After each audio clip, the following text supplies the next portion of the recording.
Hello, it's me, that divination witch. I hope you're all doing well. I'm back with another witchy video. You'll have guessed it from the title, as always, but this series I started talking about different deities and spirits that I have interacted with. Some I may have worked with, some I may just have spoken with for you guys, because I do a lot of these deity confirmation readings and spirit guide confirmation readings. So I am in a fortunate position, and a very privileged one, to get to interact with spirits I normally wouldn't. And because of that, I thought, right, let's make this series. Let's actually talk about some of these spirits. And at time of filming, I felt Aphrodite in my space. And Aphrodite is not a spirit I've worked with per se, but she's someone I've got a history with. And I really felt her around, and so I'm going to talk about her today. So let's get into it.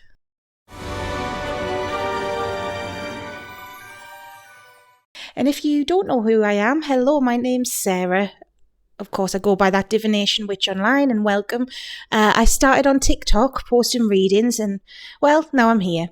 And I love being on YouTube. I get to share my journey. I get to share information I've learned, my experiences, and I just try and do it in an average, down to earth kind of way, because there's enough of this edgelord, scaremongering crap. If you like that, please hit subscribe.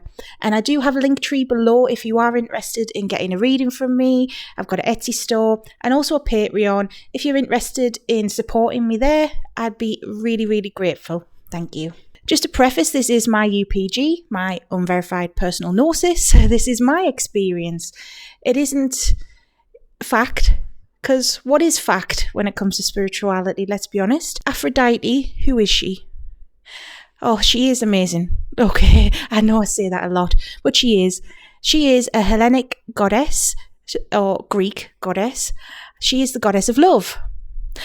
But she isn't just the goddess of love. She's also the goddess of war. Like many of the gods and many deities, she has several epithets, several aspects to her. It depends on what you need from her, what she needs from you, as to how she's going to present to you. And I suppose that's the same for any deity. And over the years of me doing these readings, she's came up several times for people, several different occasions and several different ways as well. I've seen her as a lover. I've seen her as a mother. And I've seen her warlike aspect, which I believe is called Aradia, or forgive me if that's wrong. I did a short on it once, actually. I have seen her fiery side, and damn, you do not want to mess with that side. I will say, contrary to popular belief, because she is a popular goddess, she is not a jealous goddess, all right? There is a mythology where her and Persephone got into a fight. I believe it was over Adonis, which was her lover. And there's times she's gotten into numerous fights. I believe it was about who is the most beautiful, something petty like that. Now, mythologies, they are good to learn things from. They are good to learn life lessons from. We look between the lines when it comes to mythologies. We don't take it literal. And when it comes to that particular tale, the way I see it is hubris. I see it as, right, well, what's the point of being petty over something like that? It's like the evil queen in Snow White, fairest of them all. Does it really matter? Is beauty only skin deep? Yeah, I wouldn't take that literal. And the reason I'm talking about this is because she trended not long ago on TikTok. Literally, this goddess is that popular. She was a TikTok trend where people were using a particular sound and saying if you didn't talk about it, if you didn't repost, it was like a chainmail, that Aphrodite was going to hurt you in some way. She was jealous. She's going to take away your beauty. She's going to take away your love life, whatever. That's ridiculous. That's like saying, you're going to go to hell if you don't believe in Jesus. It's as bad as that. Most people, I suppose, could take that for what it was, a silly trend, meme. But I just want to say that she's nothing like that. Aphrodite is a very loving goddess. I mean, yes, it makes sense. She is a goddess of love. And if you are someone she cares about, gosh, you are so lucky, because she loves unconditionally. She really does. I know a couple of pagans and witches that she is like a mother to. Some I talk with still, some I don't. Some I've just encountered, And that motherly love, she really cares. She puts up with a lot from people, probably more than some other deities, because she really does have this nurturing, kind side, like the mother who would, help you when you fell over. You know what she's putting in my head right now? If you've ever watched Matilda, Miss Honey. She has that vibe to her. The energy of Miss Honey, who loves Matilda no matter what, who loves screaming brats no matter what. Aphrodite really has that side to her. She is so kind in that regard. I've also experienced her energy come through for people that, well, it's a bit spicy, let's say. And that spicy side, it gives me a Lilith sort of vibe. It's a more darker side. It's lust-filled. It is sexuality. It is promiscuity. It is seduction. And wow, she is beautiful. When in all of her forms, I feel she's beautiful, which goes with the territory. But yeah, she could seduce like anyone. I don't know how else to describe it. She is just stunning in that way. And I feel like that side of her is very helpful for people who lack confidence. Yeah, there are people, myself included, could learn a lesson from her, I suppose, because I am very not like that. And there's a lot of people she comes forward for in that way. And it's not because she's their lover. And it's not because she wants anything from them in that regard. It's more, right, I am here to teach you how to love yourself, to really feel yourself, and not just in a literal way, to like embrace who you are, your body. You're perfect the way you are.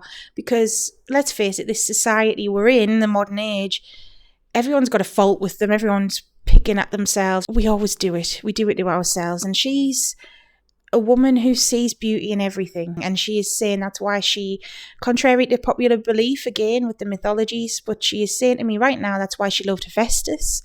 She genuinely loved him. She didn't just love him, because you can love more than one person. We all know about her and Ares being together, but Hephaestus was her first husband, and apparently, as the mythology goes, she was forced to marry him because poor guy, he was supposedly the most ugly god. It was like a punishment. But actually, no, she loved him, and she still loves him and finds beauty in him. And what he does, he's a god of the forge. He's a blacksmith, and the things he creates, the magic he creates, she's saying that in itself, his mind is beautiful. His talent is beautiful. So there's beauty in more than just an appearance, she's saying. The warlike aspect to her, the way I feel the warlike aspect to her is like fire. And that makes sense. But I'll compare her with Freya for a moment, because Freya is also a goddess of love and war, but from a different culture. And my UPG, sometimes her and Aphrodite can clash, but I don't think they hate each other or anything like that. It's not that serious. It's more a clash of ideals, because the Greeks in general were a bit more, I want to say educated, and I'm offending myself by saying that as well. But, the society of the rich in Greece, at least, we have some of the greatest minds, philosophers, like Socrates, healers, and medicine was being invented.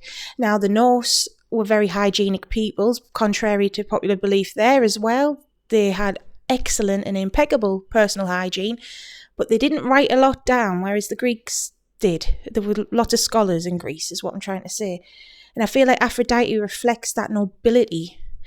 Not all the time, because she isn't just someone who is a goddess of the nobles or the rich. Definitely not.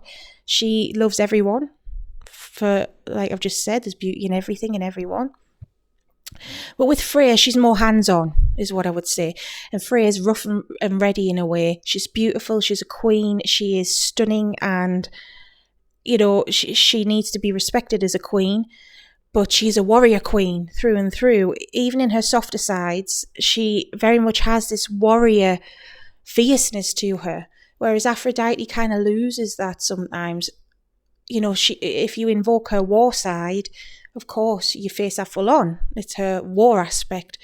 But if you were, say, with her mother's side, she wouldn't come to you with a suit of armour on.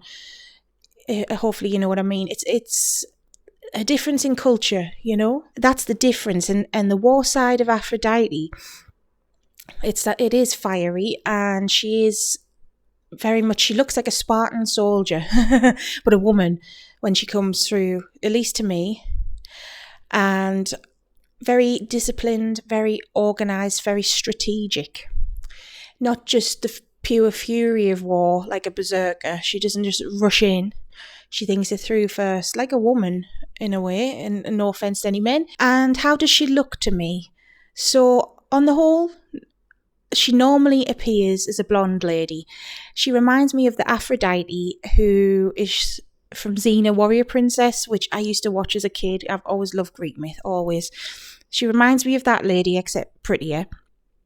And she does wear, well, not always pink like that lady, but she does normally wear a white robe. I don't know what it would be called, but your stereotypical, you think of Greek gods on Olympus sort of thing. A toga, laurel leaves in her hair, long, blonde, wavy hair, blue eyes. And I know that's not stereotypical for a Grecian woman, but that's normally how I see her. However, she doesn't always appear as that, and I have known her come through as a woman of colour. There are other Greek gods I normally see as people of colour, and when I say people of colour, I mean a black person, not necessarily someone from the Middle East or Mediterranean. Gods can shapeshift, they can look however they want to look, really. But stereotypically, that's how I see her, as the blonde lady with blue eyes and very beautiful.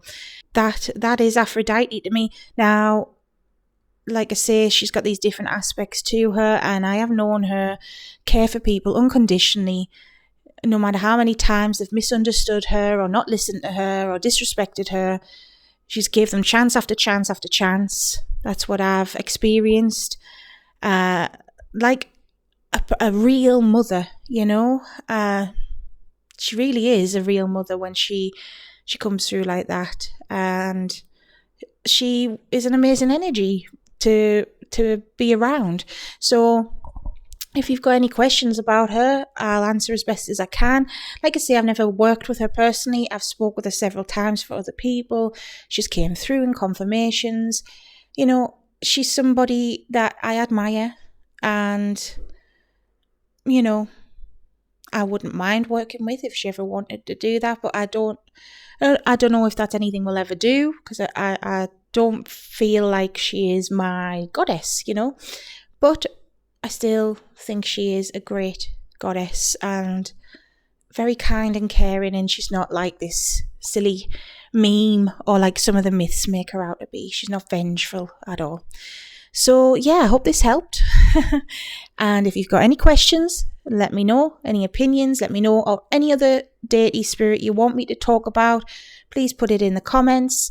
And until next time, stay safe, stay witchy. Bye.